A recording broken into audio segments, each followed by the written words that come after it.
এই সামনে কি হয়েছে কি দেখি বলো। মাতবার সাহেব শব্দলি বোর কাছে কুবাদালি গিল এই সঠিক বিচারটা আমরা চাই। আমার জীবনে আর শ্রেষ্ঠ বিচার করবো আজকে। মাতুব্বা সাহেব আমার কোনো দোষ নেই, এই মহিলা প্রত্যেকদিন রাত্রে আমার ফোন দিয়ে ডেকে নিয়ে যায়।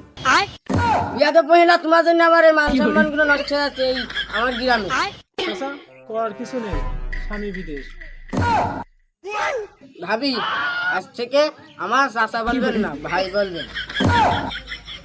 আমি জানি ভাবি খুব অসহায়। এই শাইনুর ওর 100 বেদের বাড়ি মার।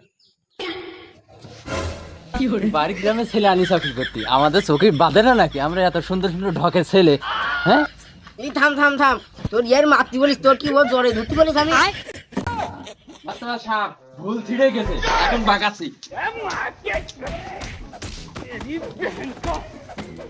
তোরা যা পারে করুক, ভাবি দিমো নাম্বারটা, সন্ধ্যার আমার কাছে দিবি। ওকে